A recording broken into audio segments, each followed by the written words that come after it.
प्रिय भारतवासियों, नवरात्रि की शुभकामना।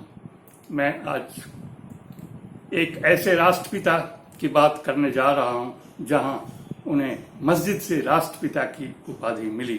वे मस्जिद में गए और वहां अल्पसंख्यक के कुछ लोगों ने इन्हें राष्ट्रपिता घोषित कर दिया।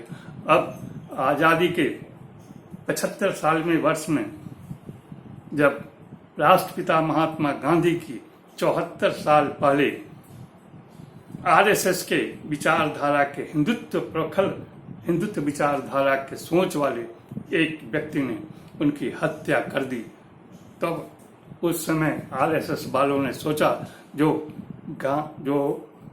देश के राजा महाराजा और अंग्रेजों के साथ मिलकर महात्मा गांधी की लड़ाई को कमजोर करने में लगे हुए थे, जो किसानों की, मजदूरों की, अल्पसंख्यकों की, सारे लोगों की लड़ाई लड़ रहे थे अंग्रेजों के साम्राज्यवादी विचारधारा के खिलाफ, जिसमें पंडित जवाहरलाल नेहरू ने बहुत बड़ी भूमिका अदा की। आज भी अगर आप पंडित नेहरू की glimpses of the world history and discovery of India पढ़ेंगे तो आपको लगेगा कि महात्मा गांधी, राष्ट्रपिता महात्मा गांधी और पंडित नेहरू का जो एक कॉम्बिनेशन था वो आरएसएस के हिंदूवादी विचारधारा से भी कहीं ज्यादा था, इसलिए कि वे गंगा की पवित्र किनारे बसे हुए इलाहाबाद में उनका भरण पोषण हुआ और देश को एक नई दिशा वहीं से मिली थी। खैर, जो भी हो, आज नए राष्ट्रपिता मोहन भागवत जी, जिन्हें मस्जिद से उपाधि मिली राष्ट्रपिता की, वो 74 साल के बाद, गांधी की हत्या के बाद आज नए राष्ट्रपिता के रूप में भारत के राजनीतिक पटल पर उभरे हैं। लेकिन ये राष्ट्रपिता जो मोहन भागवत जी हैं, इन्होंने कुछ वर्ष पहले इन्होंने कहा था कि मुसलमानों का डीएनए और हिंदुओं का डीएनए एक है, क्योंकि मुसलमान यहाँ के कन्वर्टेड हिंदू ही थे, हमारे और उनके डीएनए में कोई फर्क नहीं है, दोनों भाई भाई हैं। इसलिए इनकी सोच यहाँ पर आकर इसलिए रुकती है कि एक धर्म, एक भाव, एक राष्ट्र की बात करते हैं। जिस राष्ट्र में एक ही धर्म हो, एक ही सोच हो आरएसएस की, एक ही विचारधारा हो, उसकी बात करते थे। क्योंकि सर्वधर्म, सर्व जातीय समभाव और वसुधैव कुटुंबकम की भावना रखने वाले राष्ट्रपिता महात्मा गांधी की 74 साल पहले हत्या हो गई थी। लेकिन अब नए रूप में जो राष्ट्रपिता मोहन भागवत जी मस्जिद के गुंबद से उभरे हैं, भारत के राजनीतिक पटल पर सबों को दिखाई दे रहा है कि भारत किस दिशा में जाएगा। ऐसी परिस्थिति में मैं ये बताना चाहता हूं कि जैसे महाभारत की लड़ाई में धृतराष्ट्र की एक भूमिका थी और दूसरी तरफ अर्जुन भी थे, पांडव भी थे, और इस बीच में भगवान श्री कृष्ण की भूमिका धर्म के साथ रहकर, धर्म की लड़ाई के साथ जो चलने वाले हैं, धर्म के साथ जो चलने वाले हैं, उनके साथ उन्होंने अपना पक्ष रखा था और धर्म की जीत हुई थी। आज जो परिस्थिति बनी हुई है, इस परिस्थिति में फिर अब हस्तिनापुर नहीं, अब बिहार की धरती पाटलिपुत्र नए राष्ट्रपिता मोहन भागवत के नेतृत्व में, जिन्होंने पांचजन्य से शंखनाद कर दिया है कि अब 2024 का पार्लियामेंट का चुनाव इसी आधार पे होगा, और जिसकी आगाज भारत के गृह मंत्री अमित शाह ने कुछ दिन पहले मुस्लिम बाहुल्य क्षेत्र में जाकर किया। ये अपने आप में एक भविष्य में सूचना दे रहा है कि पाटलिपुत्र और बिहार, जो नरेंद्र मोदी जी और बीजेपी आरएसएस के सामने कभी भी नहीं झुकी, बिहार की धरती जो हमेशा ही क्रांतिकारियों की भूमि रही है, चाहे महात्मा गांधी, राष्ट्रपिता महात्मा गांधी हों या लोकनायक जयप्रकाश नारायण की संपूर्ण क्रांति, ये धरती बिहार ही रही है। आज फिर ये परिदृश्य बदल रहा है और मस्जिद के गुंबद से उभरे हुए राष्ट्रपिता, नए राष्ट्रपिता मोहन भागवत अब पिछली दफा जो बिहार की भूमि से उनको जो पराजय मिली थी, आज फिर लगता है कि उस दिशा में आगे बढ़ रहे हैं। लेकिन एक बात जो आपके सामने रखना चाह रहा हूं कि भागवत गीता में भगवान श्री कृष्ण ने जो कहा था, यदा यदा हि धर्मस्य ग्लानिर्भवति भारते अभ्युत्थानाय धर्मस्य तदात्मानं सृजाम्यहम्। तो ऐसी परिस्थिति में आज फिर 2024 का शंखनाद बिहार की भूमि से हो चुका है। वो भी अमित शाह ने मुस्लिम बाहुल्य क्षेत्र से किया, और दूसरी तरफ राष्ट्रपिता मोहन भागवत की घोषणा मस्जिद के गुंबद से हुई। ये अपने आप में बेमिसाल है। इससे स्पष्ट पता चलता है कि धार्मिक ध्रुवीकरण और बिहार में जातीय ध्रुवीकरण होने जा रहा है। धार्मिक ध्रुवीकरण के नीचे भ्रष्टाचारी, अपराधी और पैसे वाले लोगों की पूंजी लगी हुई है।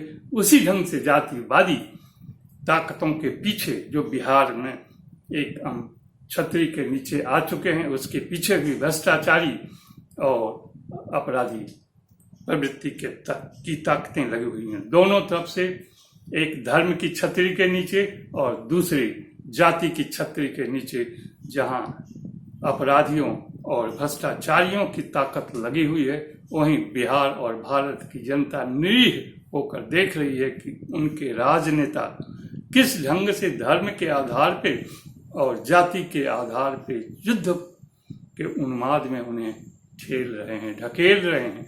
ऐसी परिस्थिति में बिहार तो बच ही जाएगा, क्योंकि यहाँ के नौजवान, यहाँ के किसान, यहाँ के मजदूर जो धर्म का जो ठेका ले रखे हैं, जो जातिवादी का ठेका ले रखे हैं, इन लोगों को अच्छे ढंग से पहचानती है। इनके बहकावे में इस बार नहीं आने वाली है। लेकिन सबसे बड़ी चीज है कि 2024 का जो पार्लियामेंट्री का चुनाव होने वाला है, इसमें अमित शाह का अल्पसंख्यक क्षेत्र का बिहार में दौरा और एक धार्मिक उन्माद फैलाने की बात, और दूसरी तरफ मस्जिद के गुंबद से राष्ट्रपिता मोहन भागवत का राष्ट्रपिता घोषित करना एक अपने आप में भारत की राजनीति में एक सूचना दे रही है आगे आने वाले समय की, कि पाटलिपुत्र और बिहार फिर एक रणभूमि बनने वाली है। ऐसी परिस्थिति में जो धृतराष्ट्र, बिहार के धृतराष्ट्र जो हैं, एक कंधे पर पुत्र को और दूसरे कंधे पर बैताल को ढोए रहे हैं। विक्रम बैताल की कहानी आपने सुनी होगी और धृतराष्ट्र की भी कहानी आपने सुनी होगी। किस ढंग से धृतराष्ट्र पुत्र मोह में अपना युद्ध हार गए, उसी ढंग से विक्रम और बैताल की भी कहानी सुनी होगी। बैताल हमेशा भाग जाता था, जब तक विक्रम इसको कथा सुनाते रहते तब तक ठीक था। तो बैताल भी आज धृतराष्ट्र, बिहार में जो धृतराष्ट्र हैं उनके कंधे पर बैठे हुए हैं, दूसरे कंधे पर उनके पुत्र हैं। मैं तो यही कहूंगा कि बिहार के जो धृतराष्ट्र हैं, जो कभी कुछ वर्ष पहले उनका एक तस्वीर आई थी, जिस तस्वीर में, जिस पोस्टर में जो भारत पटना के सड़कों पे दिखाई दिया था, उसमें उन्होंने अपने उंगली पे चक्र सुदर्शन रखे हुए थे, सुदर्शनधारी बन गए थे और अपने समाज के लोगों को उसी से जोड़ चुके थे। अब सवाल है कि भगवान राम हो या भगवान श्री कृष्ण हो, ये किसी जाति से, किसी धर्म से बंधे हुए नहीं है। ये जाति और धर्म से ऊपर मानवता की बात इन्होंने की है। इन लोगों ने सदा मानव हित की बात की है, लेकिन अब राजनीति में इन लोगों को भी ढकेला जा रहा है, इनको पकड़ करके घसीटा जा रहा है। तो उस तस्वीर में बिहार के बहुत ही मंजे हुए राजनीतिक व्यक्ति का हाथ में शंख, हाथ में चक्र सुदर्शन लिए हुए तस्वीर दिखाई गई थी। अब ये भी एक धर्म का शोषण है और दूसरी तरफ जातिवादी विचारधारा का भी शोषण है। तो एक विचित्र परिस्थिति है जहां धार्मिक उन्माद फैलाकर भ्रष्टाचारी और अपराधी सत्ता को हड़प रहे हैं, सत्ता के सिंहासन पर बैठने का प्रयास कर रहे हैं। वहां दूसरी तरफ जाति के छतरी के नीचे भी अपराधी और भ्रष्टाचारी सत्ता के सिंहासन पर पहुंचने के लिए बेताब हैं। लेकिन विक्रम और बैताल की बात फिर मैं कह रहा हूँ, बैताल कब उड़ जाएगा कुछ पता नहीं। हालांकि हमारे विक्रम भाई, हमारे बैताल भाई को दिल्ली के दरबार में हस्तिनापुर में बैठा घुमा तो दिया उन्होंने, हस्तिनापुर की सैर तो करा दी, लेकिन हस्तिनापुर भी राजनीति के खेल में सबसे माहिर माना जाता है। अब इस खेल में पहुंचा तो दिया विक्रम भाई ने बैताल को, सब जगह रास्ता भी दिखाया, लेकिन एक जगह जा करके बात फंसी। वो बात थी कांग्रेस पार्टी की अध्यक्षा के यहाँ। कांग्रेस पार्टी की अध्यक्षा कैसे इस बात को स्वीकार करें कि एक तरफ धर्म की बात हो रही हो, धर्म की छतरी के नीचे, और दूसरी तरफ जातिवादी धर्म छतरी के नीचे, जो बिहार की पाटलिपुत्र में 2024 की लड़ाई होने जा रही है, जहां नरेंद्र मोदी और आरएसएस की सरकार ने कभी भी इनके सामने झुकाया, अपनी गर्दन नहीं झुकाया और सीना तान कर खड़े रहा। वहीं पे फिर 2024 की पृष्ठभूमि बनने जा रही है।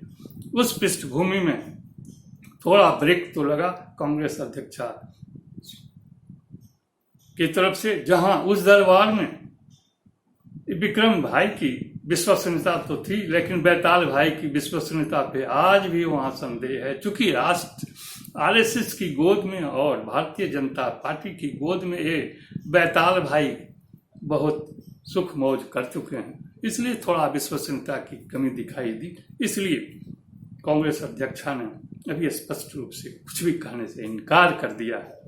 दूसरी तरफ राहुल गांधी की भारत जोड़ो यात्रा अपने आप में अभूतपूर्व हो चुकी है।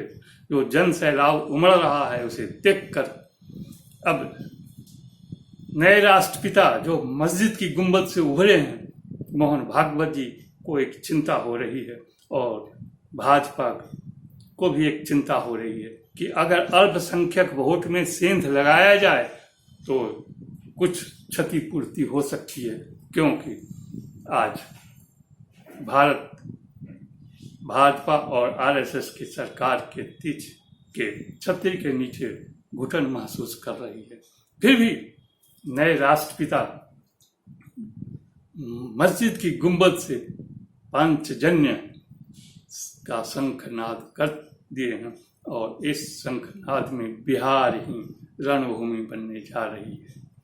अब देखना यह है कि ये विक्रम भाई जो बड़े ही विश्वास के साथ हैं, इस बैताल को कहाँ तक ढोते हैं। अगर बैताल कंधे से भाग गया तो फिर उनका पुत्र मोह भी खत्म हो जाएगा। मैं तो इन विक्रम भाई को कहना चाहूँगा कि आप राष्ट्र हित में सोचें, राज्य हित की बात छोड़ दें, राष्ट्र हित में सोचें। हालांकि आप अपने बूढ़े कंधे पर कब तक इस बैताल को और पुत्र को रोएंगे। दोनों सक्षम है अपनी अपनी राजनीति में, दोनों सक्षम है। आपकी जरूरत शायद इन लोगों को नहीं है, लेकिन आप अपने आप बैताल बने हुए हैं। आपका पुत्र भी बहुत ही सोच समझ का व्यक्ति है, नौजवान है, देश को नई दिशा, बिहार को एक नई दिशा, नौजवानों को एक नई दिशा देने में सक्षम है। लेकिन आप बेमतलब का धृतराष्ट्र की तरह पुत्र मोह में फंसे हुए हैं। इस पुत्र मोह को हमारे बैताल भाई खूब समझते हैं। कब उड़ जाएंगे आपके कंधे से राम जाने। आप घुमाते रहिए अपने कंधे पर हस्तिनापुर की गलियों में, लेकिन हस्तिनापुर बहुत ही सोची समझी राजनीति के तहत आगे बढ़ेगा और उसी पे विश्वास करेगा जो हस्तिनापुर की गद्दी को भगवान श्री कृष्ण की सोच के तहत लाने के लिए आगे बढ़ेगा। जिस पथ पे आज राहुल गांधी भारत जोड़ो यात्रा में चल चुके हैं। भारत जोड़ो यात्रा की एक खासियत है कि चाहे वो मुस्लिम क्षेत्र से गुजरे या हिंदू के क्षेत्र से, सारे गरीब, किसान, मजदूर, नौजवान, सब लोगों का उसका समर्थन, भयंकर समर्थन मिल रहा है। और इस भयंकर समर्थन को देखकर हमारे नए राष्ट्रपिता मोहन भागवत जी का होश उड़ा हुआ है। इसलिए वे शंखनाद जो किया है पांचजन्य से, तो कुछ सोच समझ के ही किया होगा। मैं उनको ये नहीं कह रहा हूं कि वो कोई गलत है, गलत बात की है, ठीक है, पांचजन्य से जब शंखनाद भगवान श्री कृष्ण ने महाभारत के समय किया था तो वो धर्म के पक्ष में किया था। उनके दिमाग में, हालांकि वो निष्पक्ष थे, न धर्म न अधर्म, लेकिन वो जरूर सोचते थे, उनकी जरूर झुकावट थी और वे मजबूती से खड़े थे धर्म की स्थापना के लिए। इसीलिए उन्होंने कहा था, यदा हि धर्मस्य ग्लानिर्भवति भारती अभ्युत्थानाय धर्मस्य। ये बात उन्होंने गीता में की थी, लेकिन मस्जिद के गुम्बद से नहीं, पांचजन्य मस्जिद के गुम्बद से नहीं उन्होंने पांचजन्य का शंखनाद किया था। लेकिन आज धर्म की आड़ में, धर्म की छतरी के तले और दूसरी तरफ जातिवादी छतरी के तले जो खेल बिहार के पाटलिपुत्रा से 2024 के पार्लियामेंट्री चुनाव में होने जा रहा है, इससे ये स्पष्ट हो चुका है कि 2024 के पार्लियामेंट्री चुनाव को अपने दिल में सजोए हुए बिहार ही नहीं, भारत की जनता भी बहुत टकटकी निगाह से देख रही है कि आखिर बिहार कौन सा करवट लेता है, जिसमें हमारे धृतराष्ट्र एक कंधे पर बैताल को, एक कंधे पर पुत्र को ढो रहे हैं। एक बड़ी ही विकट स्थिति है। इस स्थिति में भारत ही नहीं, बिहार के सारे लोग स्तब्ध हैं। स्तब्ध होकर ये देख रहे हैं कि उनकी भूमिका ही नहीं रही।